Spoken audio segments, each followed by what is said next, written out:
You are not here to improve yourself. If that were the goal, you would have left already. You're here because something keeps looping, despite your effort, despite your awareness, despite your intentions. This isn't confusion, it's a signal.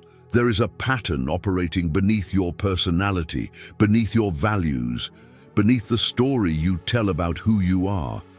Most people never feel it because they stay busy defending an identity.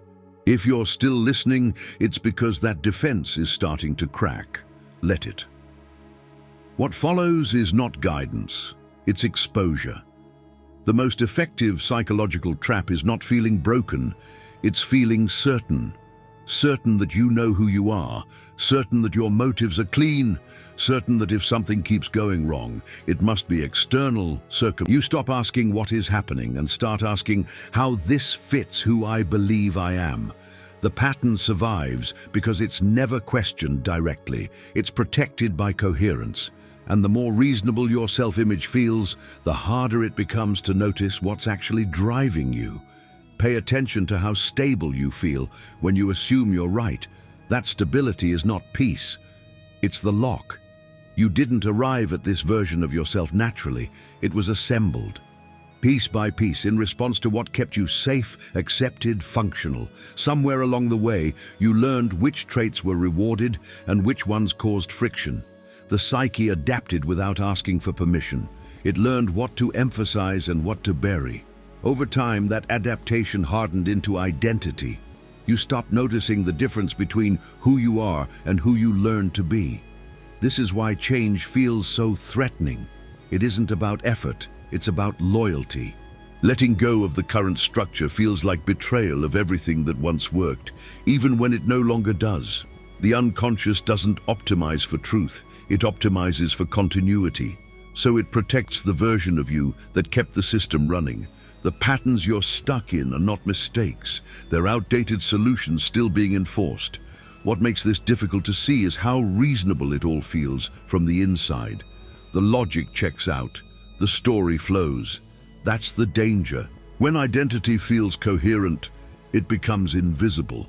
And what's invisible cannot be questioned. The moment you sense that your reactions are older than your current life, you're getting close. That's when discomfort sharpens, because you're no longer dealing with behavior. You're touching the architecture beneath it. The pattern doesn't repeat because you choose it. It repeats because it recognizes itself. The unconscious is not creative, it is efficient. Once a response works, even once, it is stored as a template. From that moment on, similar situations trigger the same internal sequence before you have time to think. You experience it as personality, as preference, as instinct. But it's memory acting faster than awareness. This is why insight alone rarely changes anything. You can understand the pattern intellectually and still enact it emotionally. The body moves first. The explanation arrives later. And when the explanation sounds convincing, the loop seals itself again. You tell yourself you reacted that way for a reason. You always have reasons. The unconscious doesn't need justification. It needs familiarity. Pay attention to how quickly you recognize certain emotional landscapes.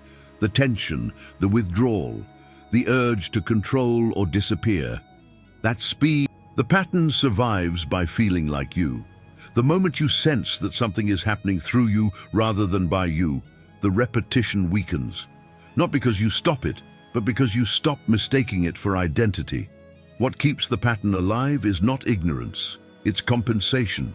Every unconscious loop offers something in return. Control compensates for vulnerability. Withdrawal compensates for rejection. Moral superiority compensates for helplessness. The psyche doesn't repeat what hurts. It repeats what stabilizes. Even when the cost is high, the internal balance feels familiar enough to tolerate. This is why attempts to break patterns often fail. You target the behavior and ignore the function. You ask how to stop reacting instead of what the reaction is regulating. The unconscious hears threat, not curiosity, so it doubles down. The loop tightens. From the inside, this feels like trying harder and getting nowhere. From a psychological perspective, it's the system protecting its equilibrium.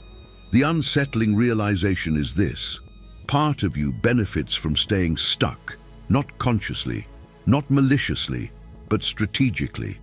As long as that benefit remains unseen, the pattern has leverage. The moment you sense what it gives you, not what it costs you, the balance shifts. Because now you're no longer fighting the behavior. At some point, you start to notice a strange fatigue. Not from effort, but from maintaining coherence. Keeping the story intact takes energy. Every reaction has to align. Every memory has to support the narrative. Every uncomfortable impulse has to be reframed quickly enough not to threaten the structure. This is the hidden cost of unconscious order. Stability without awareness is exhausting. You feel it when you're alone and there's nothing to perform. When the justification stops working and the silence feels heavy instead of peaceful, the mind searches for something to lean on, a role, a stance, a familiar explanation. That search is the signal. It tells you the system is active, compensating, filling space to avoid contact with something unstructured, something real. This is where many people mistake collapse for failure. But what's actually happening is simpler and more unsettling. The structure is loosening because it's no longer needed in the same way. The fatigue is not a warning, it's feedback. It tells you how much energy was being spent pretending nothing was happening beneath the surface. When that effort drops, even slightly, a different kind of awareness becomes possible. Not clarity yet, just space. And space is dangerous to any system built on repetition. When the structure loosens, the mind panics and calls it emptiness. But it isn't empty. It's unfamiliar. For the first time, there is no immediate explanation stepping in to translate experience. Sensations arise without labels. Reactions slow down. The usual internal commentary hesitates. This is the moment most people rush to fill. They reach for meaning, for identity, for something solid to stand on. Anything to avoid staying here too long, but if you don't rush, something precise becomes visible. The pattern is still there, but it no longer owns the whole field. It's one process among many. This is not control. It's decentering, and it feels destabilizing because the old hierarchy is dissolving. The part that used to decide is now being observed. This is where real change becomes possible, and also where it becomes optional. Nothing forces you forward. You can rebuild the old structure, smarter, cleaner, more self-aware. Or you can let the disorientation do its work, not to replace identity, but to loosen its grip. What emerges isn't a better version of you. It's a quieter one, less convinced, more accurate, and harder to manipulate from the inside.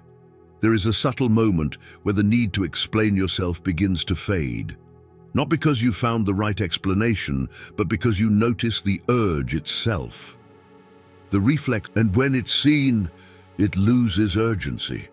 This is unsettling because for a long time that voice felt like you. Without that constant narration, identity thins. You're no longer reinforcing who you are from moment to moment. Reactions still arise, but they don't immediately crystallize into conclusion. What most people miss is that this state feels strangely neutral.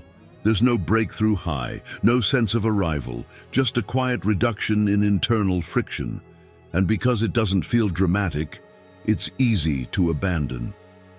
The ego prefers transformation that confirms its importance. This offers no such reward, only accuracy, only less distortion, only the slow erosion of the illusion that someone inside has to manage everything. And once that illusion weakens, the old patterns lose their authority, not because you fight them, but because there's no longer a center for them to orbit around. Eventually, there's nothing left to hold together, not in a dramatic way, quietly. The effort to be someone relaxes, and nothing rushes in to replace it. No new identity forms, no upgraded self takes the stage. What dissolves is the assumption that there was ever a solid center orchestrating the whole thing. You don't lose yourself. You lose the need to keep proving that you exist in a particular way. This is the part that feels unsettling if you're not prepared. Without the familiar reference points, there's no moral high ground to stand on, no story to defend, no role to retreat into. Experience keeps happening, but it no longer funnels into a single narrative. Actions arise, responses occur, but they don't accumulate into a character you have to maintain. The system that once demanded coherence goes quiet. What remains isn't emptiness. It's immediacy, less interpretation, less justification, less repetition. Patterns still appear, but they no longer define you. They pass through instead of owning the space. And in that absence of a fixed self, something unexpected happens. You become harder to predict, harder to trap, harder to manipulate. Not because you're guarded, but because there's no rigid structure left to press against. The one who needed to be good, consistent, certain, quietly steps aside.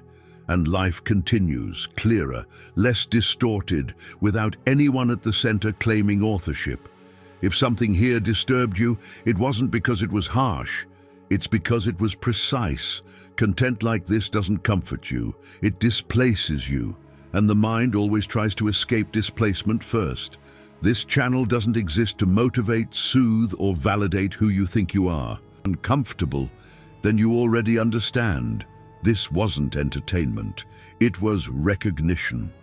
Subscribe now. Not to support the channel, but to stay oriented after the thread has been pulled.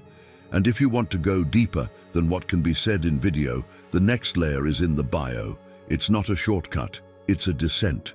Those who aren't ready will leave here. Those who stay will not remain the same.